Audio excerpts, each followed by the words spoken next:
Sustainable Environmental Consultants. She is the director of agronomy there, and she is going to talk to us. And really, this is really where it starts to get fun, guys, because we're really going to dive into the reports, and you're going to learn kind of the data points that producers will get to see, the ways that they can collect that from producers, and ask any questions as they come up, because we want this to be as interactive as possible. So, Anne, you can take it away. All right. Can you guys hear me all right if I leave my microphone like that? Awesome. Thank you.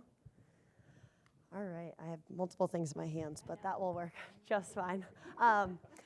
Thank you to National Pork Board team for having me today, and thank you for their partnership in this program. My name is Ann Dingus, and I'm our Director of Agronomy, as Ashley stated. I work really closely with NPB and our team that works directly with producers to collect data and create those reports, and I'm excited to talk to you all about that today. So first off, you're probably wondering who is Sustainable Environmental Consultants. SEC is a third-party group who works along supply chains and in industry initiatives to tell the regenerative agriculture story. So as I mentioned, we really specialize in how do we make a program like this simple for a producer like Dale to participate in and share data for the reports that need to come out? And then how do we report on this information to help tell a story in many different facets that anybody who picks up that report can ultimately understand?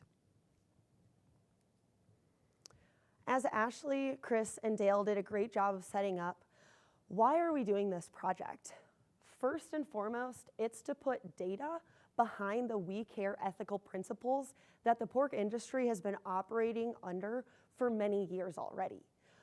They then have put forth, the producers themselves have put forth goals and metrics that they want to meet and track for the industry that we're able to collect and report on. So while SEC has a process that we're able to utilize, we're able to bolt on multiple different pieces of that process to make it that much more meaningful for the pork industry.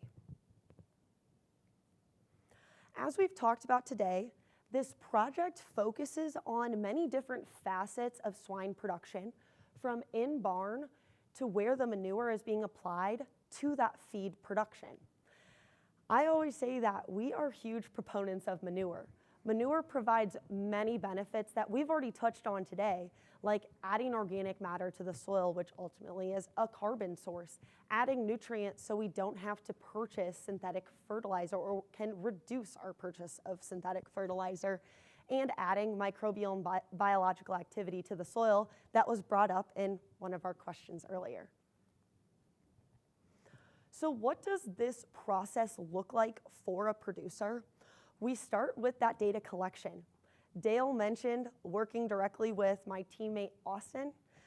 What our team members will do is hop on the phone with an individual producer and begin a relationship. First, we have to get to know each other.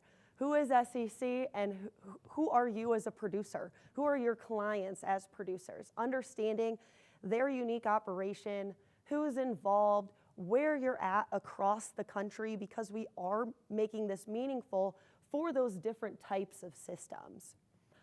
In that introductory call, what we want to understand is, of course, who you are, but also where is your data and how can we streamline this process as much as possible.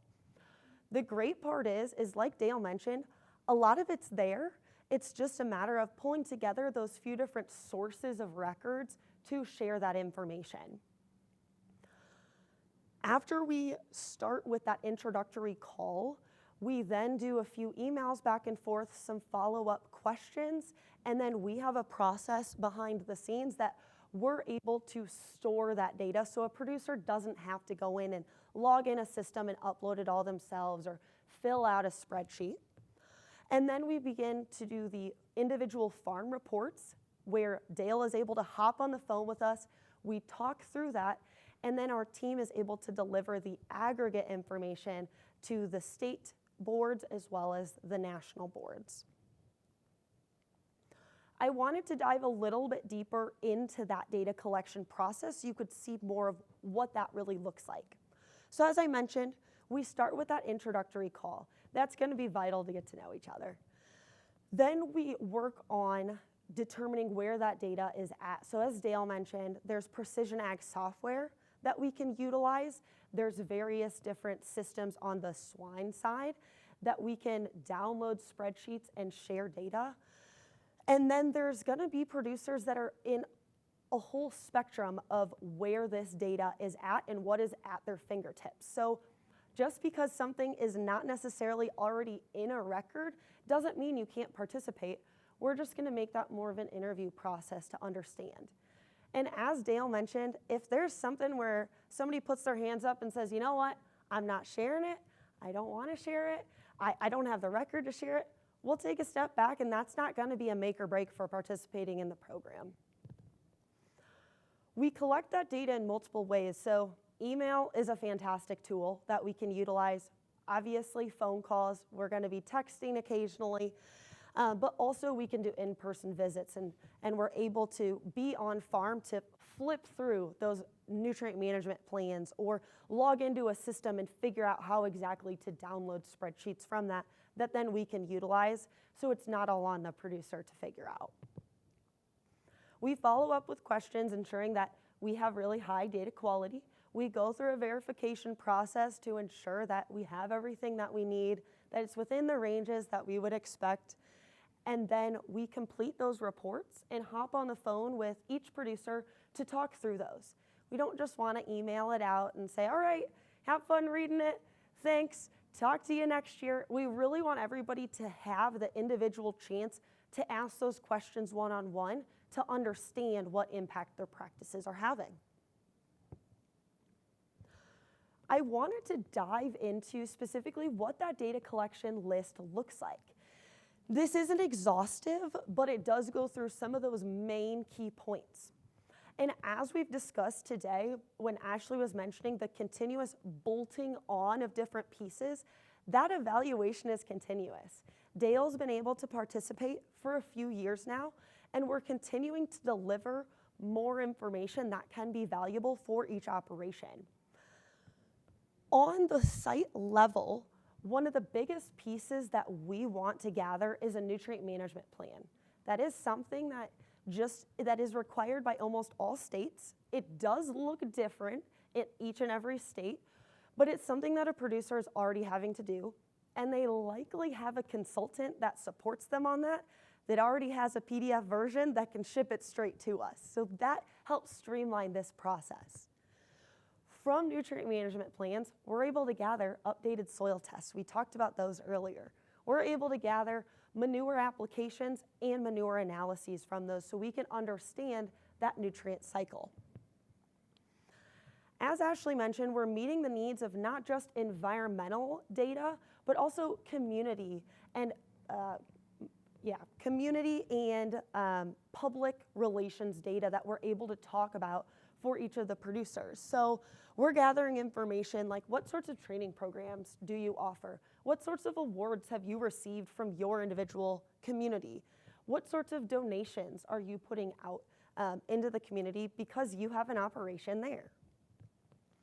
And then lastly, at the site level, we're gathering information, part of it from the nutrient management plan, like the size of the barns, the capacity, and then our total finished pigs or differences depending on what type of site we're looking at there. And then a few of our big inputs in pork production is going to be our energy usage. So we're gathering different things there, but one of the biggest ones being our electricity usage, and then also water usage, as that's also a large input. What I have up here is a screenshot example of what that nutrient management plan can look like. And so here, this lists out for each of the different essentially pits that is on this site, a finisher, a nursery, and a sow manure analysis, where we would gather nitrogen, phosphorus, potassium, moisture content, C to N ratio, et cetera, et cetera. We can also see our total volume there that we're going to ultimately see applied on the fields later in the year. So this is something that is very accessible that we're able to gather right from a document that a farm has readily available. These two examples are other data that we gather from individual producers. The one on the left is their electricity usage. So what we were able to do is gather that exact account receipt on a month-by-month basis. So you can see 1/20/21 to 2/22/21 and our kilowatt hours per month that were utilized. So from there, a lot of this is going to be available on a monthly basis. We can analyze our annual usage, but also look at, is there somewhere where there's a skyrocket that we need to evaluate, or was there really low usage at certain times of the year? Now, naturally, that is going to fluctuate depending on where we're at in the US. We have very cold winters in the Midwest, and we have very hot summers. So that data and information is going to change throughout the year. But understanding that annual usage is important as an input of pork production. And then on the right side, I grabbed another nutrient management plan. Again, knowing that these do change state by state is very important. And so from there, we're able to gather simply our capacity. So naturally, each producer can list this off fairly simply, but we can verify the information by gathering these documents as well. I appreciated the question earlier about is feed gathered? And that's actually something that we've been able to bolt on in the last couple months that Dale is yet to experience, but will as he participates in the next round of data collection, because we're able to utilize the carbon footprint calculator, which is National Pork Board's tool to look at the carbon footprint of each individual operation, and that's a big part of that. And so that's one of the additional pieces that we have began to collect and that we see again in various different ways. Now we know that that does get into some certain places where there's confidential information that may not be shared. And again, we might have to take a step back, and that might not be something that is shared for each operation. It's something that we would identify operation by operation on where that data is located. Flipping over into the field side, now not every pork producer is going to have access to the acres that their manure is being applied. Sometimes that manure is sold, sometimes it's applied to a neighbor's. No matter the case, we do want to give credit to that manure being applied and having the benefits that it does on the field side. And so we're able to work with their partner that does receive that manure, work with the operation itself if they're applying it themselves, or take a step back and say, we're going to hold off and that's not going to be part of this individual report. If we do decide to move forward, there's a variety of information that we would gather. Now I know that list looks kind of long, but I'm going to break it down into 3 pieces. The first one, field boundaries. We want to know the soil types that we are looking at for each operation, because that does impact the nutrient capacities, the organic matter, the slope for the soil erosion, etc. A lot of times we're able to get those from maps or precision ag software. So whether you have PDF maps from NRCS or FSA where they are stored federally and they're able to send those to us, or if they are something you have available right on your own operation. The second piece that I will break out here is going to be the passes across the field. So everything from our planting of a cover crop or cash crop to our harvest. And then really importantly for this project is manure application, fertilizer application, those inputs there. We break down these different pieces, and some of them aren't going to be applicable. Dale can tell us in his first interview that he's doing no-till. All right, we'll check the box on that one. We don't have to ask much follow-up there.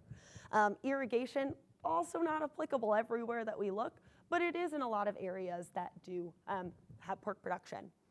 And then the last piece that we gather is conservation practices.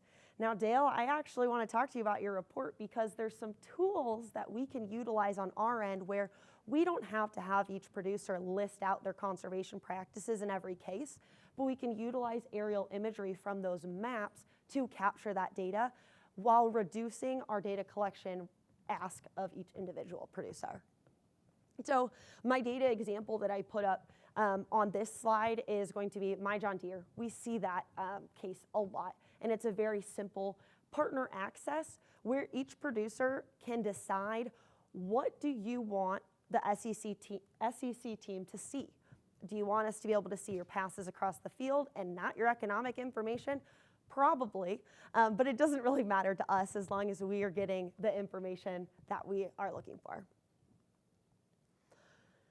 Skipping over into following that data collection is our deliverables. So all of the different reports that come out of this process. We've talked a lot about the importance of this for the industry. We need to ensure that we are aggregating the data together as the need arises for telling the swine story as a whole. So National Pork Board can protect, as Dr. Brett Kaysen says, the freedom to operate. Individual producers voluntarily participating in a program that their data is then aggregated together to talk to those that understand and maybe don't understand agriculture.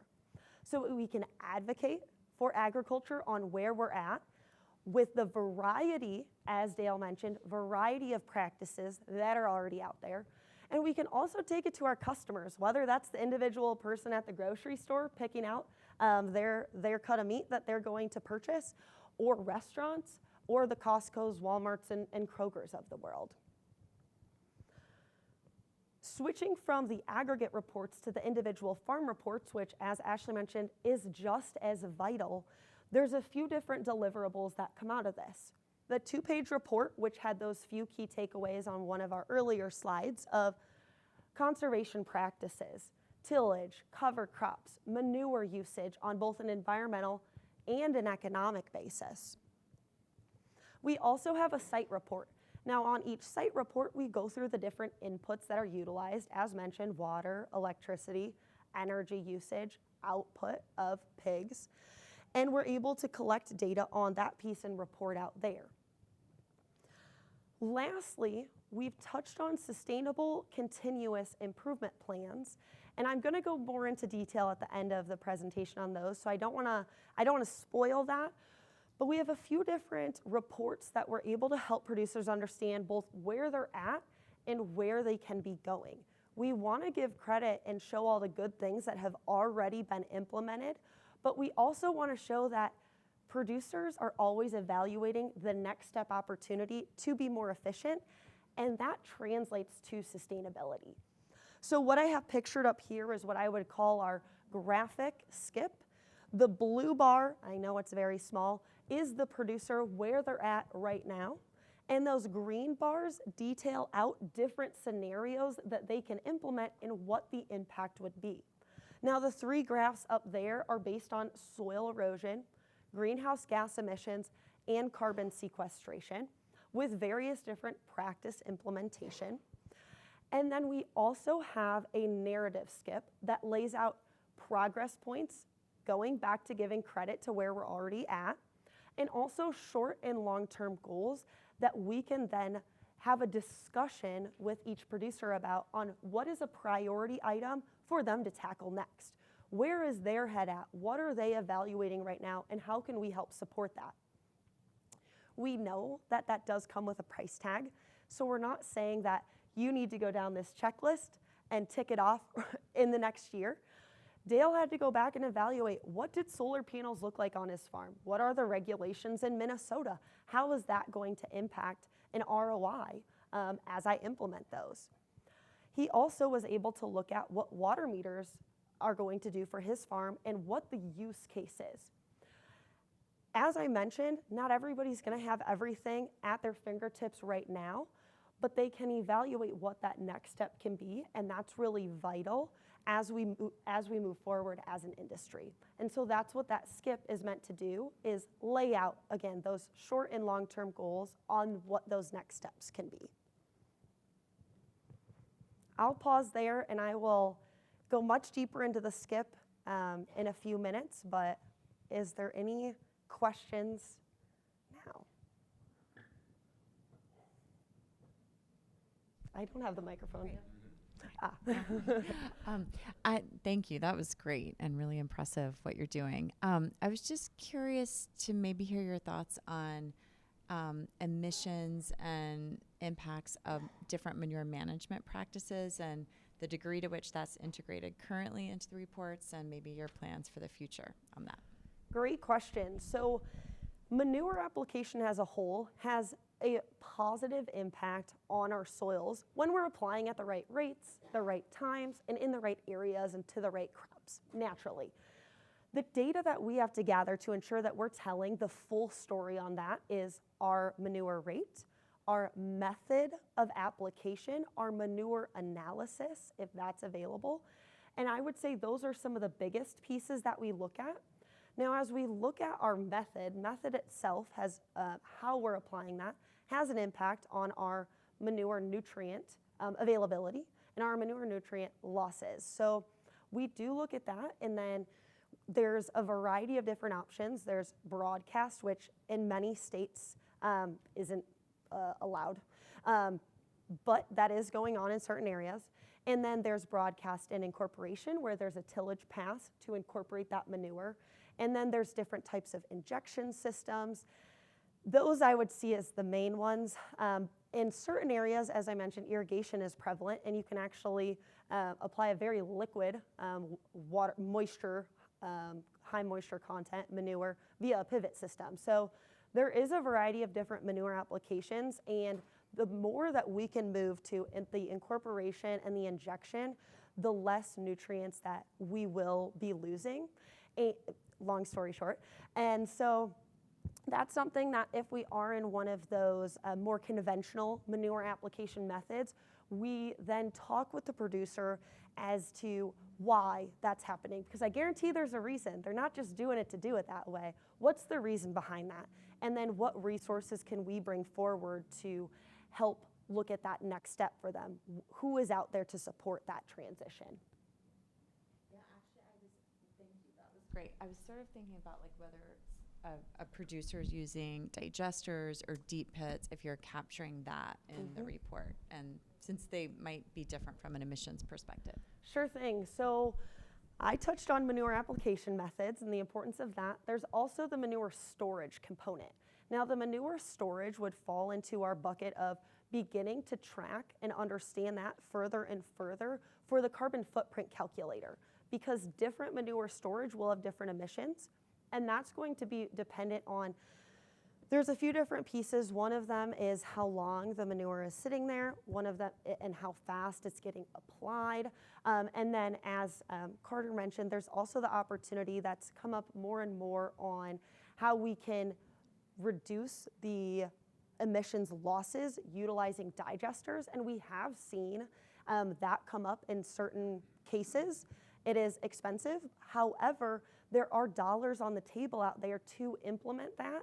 And that allows us to reduce emissions while also having an economic case for implementing that. And so that's a piece that is getting currently bolted on as we begin our next year of our data collection that will then show an impact via the carbon footprint calculator.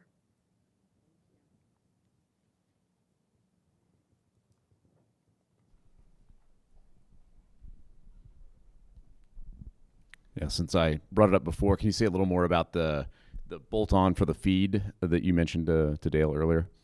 Sure thing. So for feed, that is going to be a point that we are beginning to collect. And so we will gather the formulated ration from each producer if that's available, given that certain pork operations, swine operations, that's going to come from a company and their feed is simply getting delivered.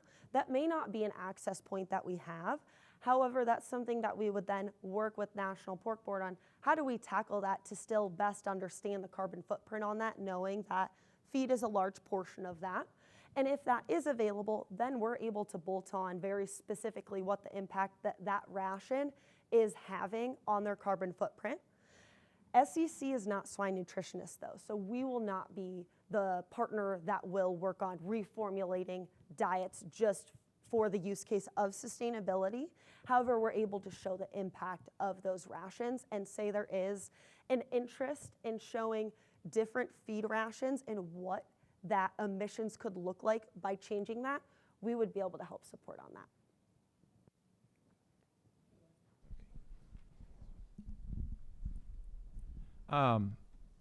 public nuisance around manure management programs? And are you looking at ways to be able to capture how it's being handled in different areas and the impact that it's having on the communities then?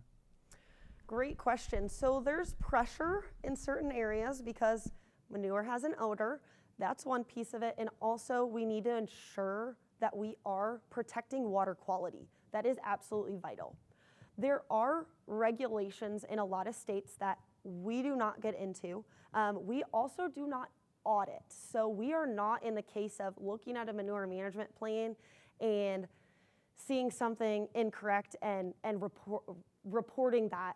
It may be something that we are able to bring up in our SCIP, Sustainable Continuous Improvement Plan conversation on talking through the nutrient management plan, but we are not auditors here.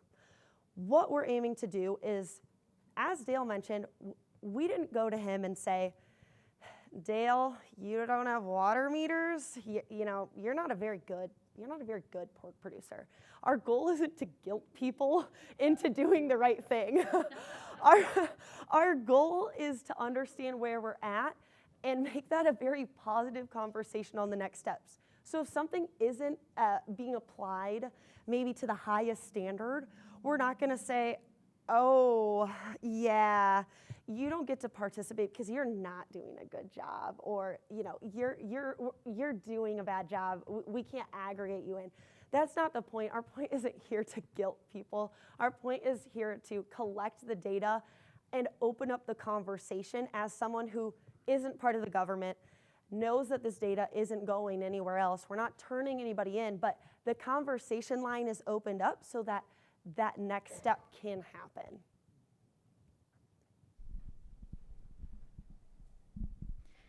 Thanks for everything you've shared so far, Anne. Can you expand? You commented on that there is a verification process. Can you help us just a little bit understand what that looks like?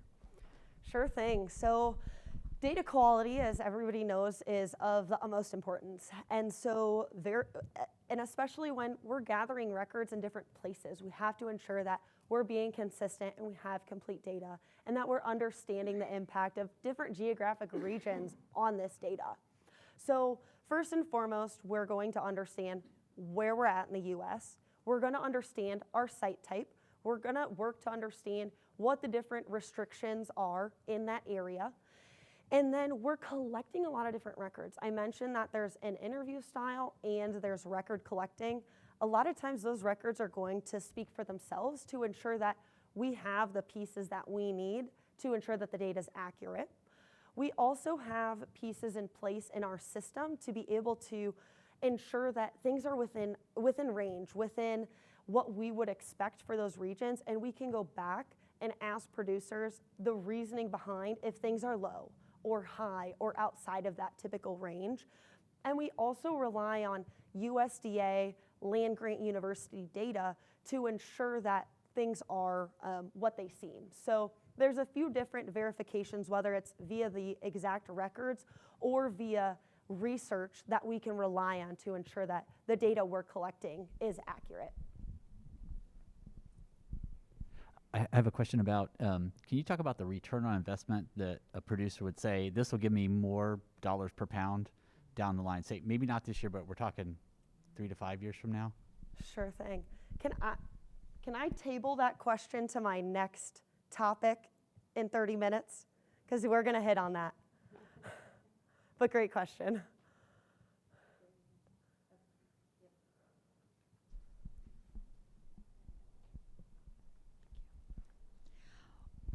Thanks, Anne. This is like a great overview.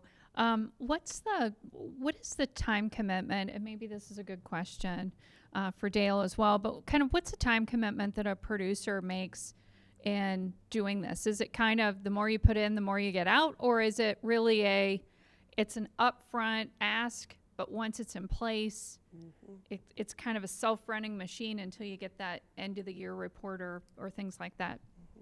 That is a fantastic question. So there's a few pieces to that. I like that you said you get in what you put out. You get out what you put in. That's really important to this process because there are a few different deliverables that we can complete on the producer's behalf and report on. And so there is, as we bolt on more pieces, that obviously means we have to collect more data.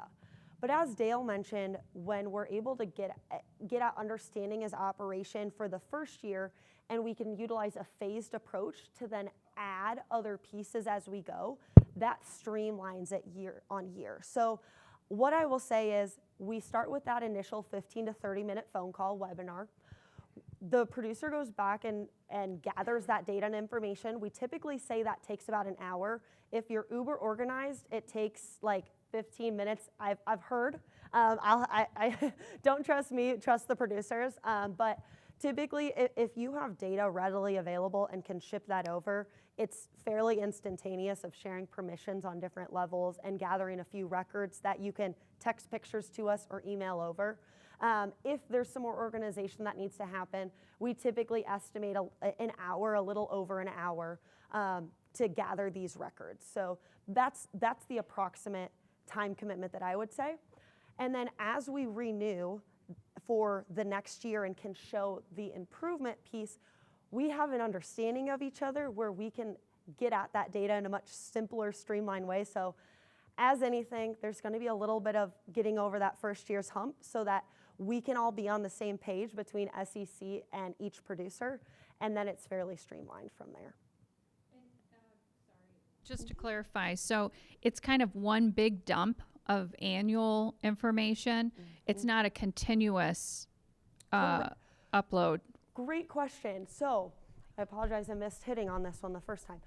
Correct. Typically, we will do an annual data collection period. Typically, that's going to be right after the first of the year so that we're gathering our past calendar year.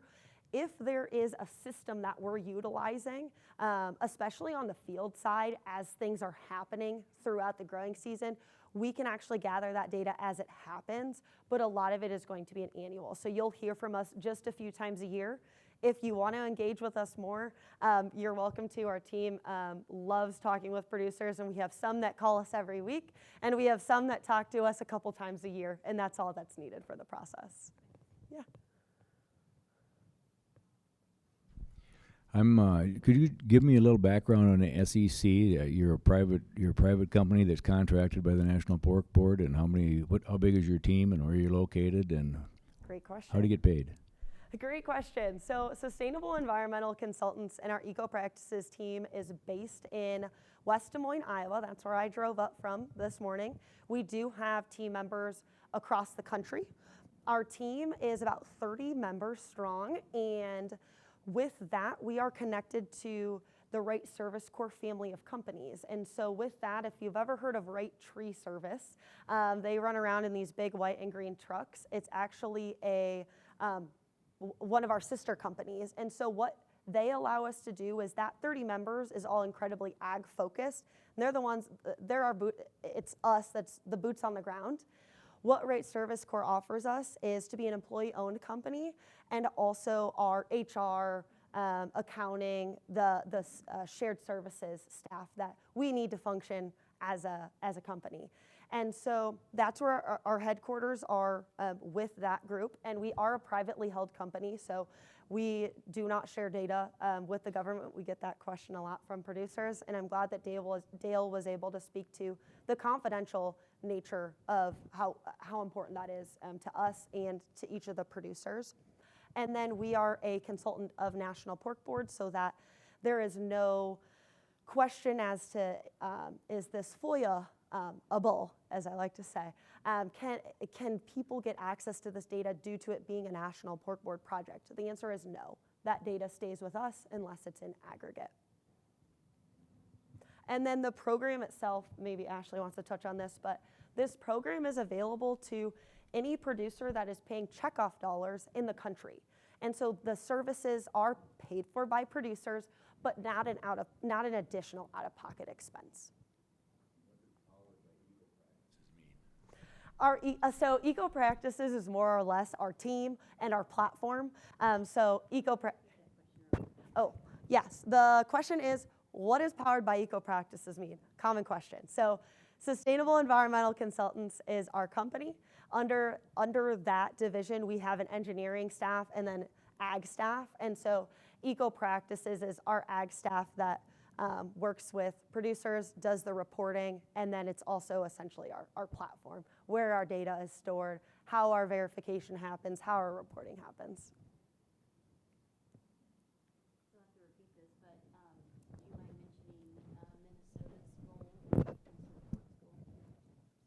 Yes, so we meet with National Pork Board as our client. We also talk regularly with each of the state contacts so that we are meeting the needs of not only national swine goals, but also individual state swine goals. And Minnesota Checkoff does have a goal to get 51% of pork into their sustainability analysis. Now, Ashley put me on the spot just a little bit because I don't have the numbers in front of me as to where we're at. But Minnesota has been very progressive. We have really, really good numbers from Minnesota at this point. I would say probably 25% of the current footprint in the national report is from Minnesota because there's been really fantastic participation and interest from this, from the great state of Minnesota.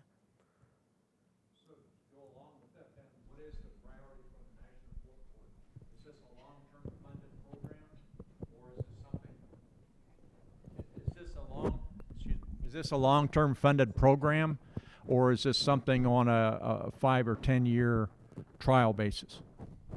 Yeah, great question, and it's something that, of course, Dale, as a member of the board, has to wrestle with every year as we budget, of course. So it can never probably commit right to a long term, but yeah, we have committed at least through, I mentioned the grants that we received, one of the 70 funded grants from the USDA, and we had committed in there at least 5 years, right? And so we're projecting out a number of years. So it's going to be at least for the 5-year short term, and probably at least out to 10 years. You want to add to that? And I'll add just a little bit, since Ashley called me out as being a member of the National Pork Board.